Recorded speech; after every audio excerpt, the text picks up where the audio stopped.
अस्सलाम वालेकुम। आज की वीडियो जो है वो मीट्रिक सिस्टम पे बनाई हुई है। फिट क्यूब जो है या एफपीएस सिस्टम के तहत जो है वो एक वीडियो मैंने पहले अपलोड की हुई है चैनल के ऊपर। ये मीट्रिक क्यूब के अंदर है कि जो मीट्रिक सिस्टम के अंदर काम करते हैं। इसके अंदर मैंने एक मीटर क्यूब का एनालिसिस दे दूँगा। आप इससे जितने भी मीटर क्यूब आपकी क्वांटिटी निकली होगी तो वो उससे आप उस हिसाब से अपना निकाल सकेंगे कितने सीमेंट के बैग लगेंगे, कितनी सैंड लगेगी और कितनी क्रश लगेगी।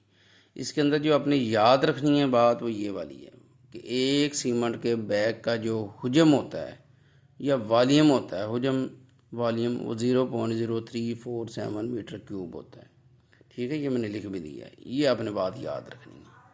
अभी रेशो जो है ये देखें, ये रेशो है 1, 2, 4।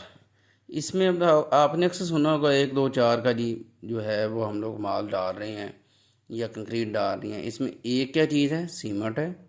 दो क्या चीज़ है, सैंड है। चार क्या चीज़ है, क्रश, एग्रीगेट, बजरी, जो मर्ज़ी आप इसे कह लें। तो ये आपका तीसरी चीज़ होगी। तो अभी आपका जो कंक्रीट का वॉल्यूम आपने कितना है, मैंने 1 मीटर क्यूब का कहा है। ये जो है ये आपका होता है वेट वॉल्यूम।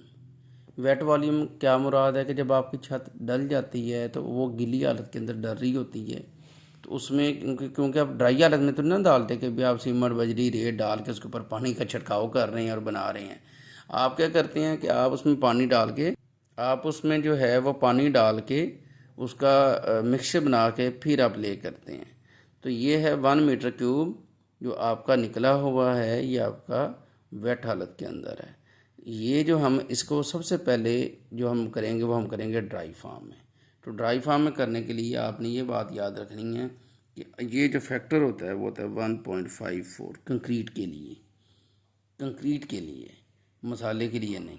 तो 1.54 यानी कि तकरीबन कह लें कि 1.5 गुना अगर आप इसका हुजम होगा, वॉल्यूम होगा, जब आप पानी डालेंगे उसके अंदर तो वो सिर्फ और सिर्फ 1 मीटर क्यूब रह जाएगा। ठीक हो गया। तो इसका सिंपल अल्फाज में ये मतलब है।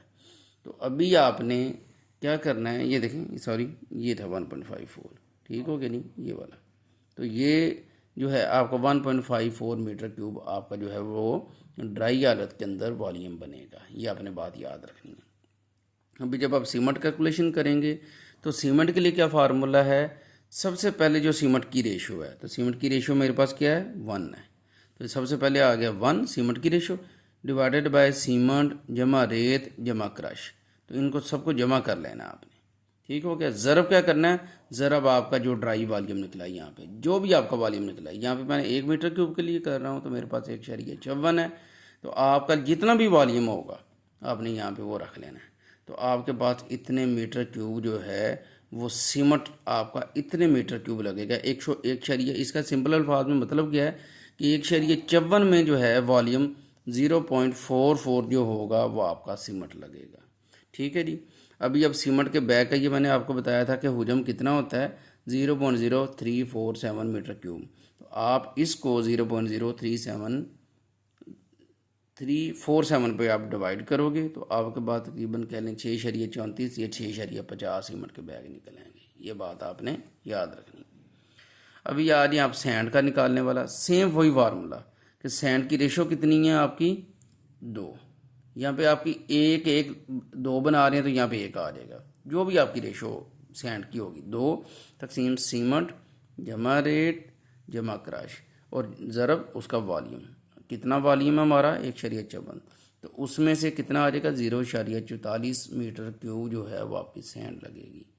अब आ जाए क्रश एग्रीगेट के ऊपर। तो क्रश कितनी आपकी है, इसके अंदर रेशो कितनी है क्रश की, ये देखें मैंने लिखी हुई है 4। तो आपका आ जाएगा 4 आ जाएगा तकसीम 1 सीमेंट जमा 2 हिस्से जो है वो सैंड जमा 4 हिस्से जो है वो आपकी क्रश। तो वॉल्यूम आपका 1.54। तो आपका जो टोटल वॉल्यूम निकलेगा क्रश का वो 0.88 मीटर क्यूब निकलेगा।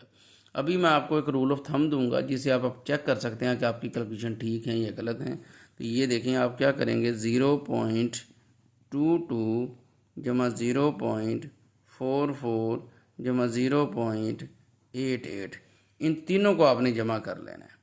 तो जमा करके जो भी आपका आंसर आएगा वो आपका आंसर 1.54 के इक्वल होना चाहिए।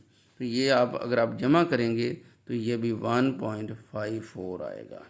तो ये अगर आपका आंसर आ जाता है, इसको वॉल्यूम को, इस वॉल्यूम को और इस वॉल्यूम को, सीमेंट बैग बनाने से पहले सीमेंट वाले वॉल्यूम को, इनको जब आप जमा करेंगे आपका आंसर अगर वही आ गया है जो आपका सबसे पहले आंसर था, ड्राई वॉल्यूम था, तो इसका मतलब है कि आपकी सारी कैलकुलेशन जो है वो ठीक है। अगर ये आपका वॉल्यूम नहीं आ रहा, इसका मतलब है कि आपने कहीं पे गड़बड़ कर दी, आपकी जो है वो कैलकुलेशन के अंदर फ़र्क आ गया। देखें 0.22, 0.44 और 0.88, मैं इन तीनों को जमा करूँगा तो मेरा आंसर 1.454 आ रहा है। इसका मतलब है कि मेरा आंसर ठीक है। ये है सारा एनालिसिस 1 मीटर क्यूब के लिए। अगर आपके पास 10 मीटर क्यूब की कंक्रीट है, 5 मीटर क्यूब की कंक्रीट है, तो आपने हर फैक्टर को 5 से ज़रब कर लेना है।